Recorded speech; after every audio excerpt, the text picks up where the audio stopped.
జగ్గంపేటలోని పరిణయ function hall నందు జయహో BC కార్యక్రమం ఘనంగా నిర్వహించారు.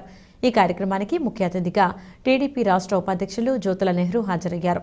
ఈ సందర్భంగా జ్యోతుల నెహ్రూ మాట్లాడుతూ బీసీలకు తెలుగుదేశం పార్టీ వెన్నెముక లాంటిదన్నారు. ముఖ్యమంత్రి జగన్మోహన్ రెడ్డి సమైక్యంగా ఉండే బీసీలను ముక్కలు చేశారన్నారు. బీసీలను కులాల వారీగా విడదీసి 56 కార్పొరేషన్లను ఏర్పాటు చేసి వాటికి చైర్మన్లు, డైరెక్టర్లను నియమించి కనీసం వారికి కూర్చి కూడా వేయలేదు అన్నారు. జగన్మోహన్ రెడ్డి 5 ఏళ్ల పాలనలో బీసీలకు కనీసం ఒక్క రుణం కూడా మంజూరు చేయలేదన్నారు.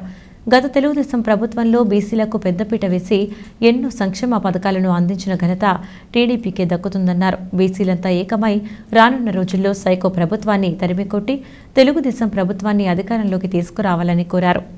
బీసీలకు కేవలం టీడీపీలో మాత్రమే పూర్తి స్థాయిలో గౌరవం దక్కుతుందన్నారు.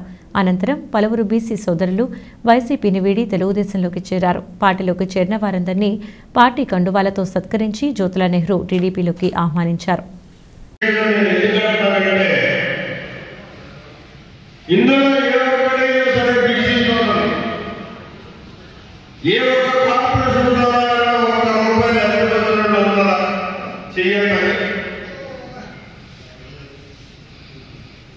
మీరంతా తెలియజేసుకోండి.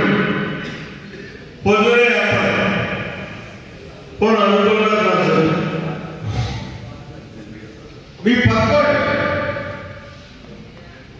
మన బీసీ సోదరులు కూడా వైఎస్ఆర్ కాంగ్రెస్ పార్టీ కోటేశ్వరుడు ఉన్నారు కదా, వాళ్ళకి ఎవరికైనా ₹1 అందుకోవాలంటే మీరు ఏమైనా విన్నారా? ఈ బీసీ కార్పొరేషన్ ద్వారా ఈ సైకిల్లో వచ్చింది, లేకపోతే ఒక ట్రాక్టర్లో వచ్చింది, లేకపోతే ఒక మందు కొట్టుకోవడానికి ఒక పంపు ఇచ్చారు.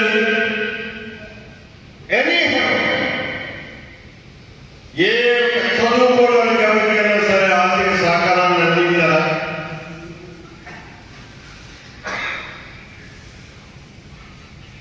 లేదే.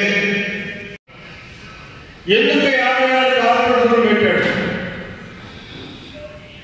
గతంలో అన్ని రాజకీయ పార్టీలు, అన్ని ప్రభుత్వాలు బీసీ కార్పొరేషన్ ఇవాళ కొత్తగా పుట్టింది కాదు.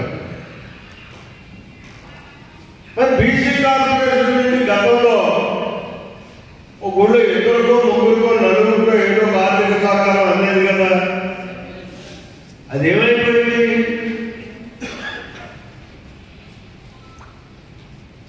ఎవరు నోరున్నవాడైతే 10 మందికో 100 మందికో పట్టుకుపోయి ఉన్న ఊళ్ళో కనీసం ఆధారంగా లబ్ధి మంది కూడా.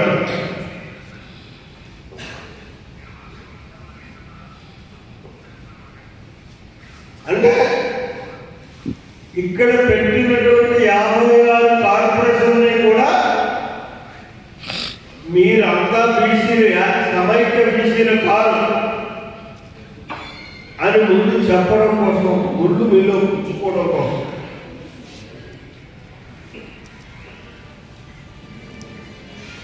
మీరు చెట్టుపల్లి కార్పొరేషన్, అలాగే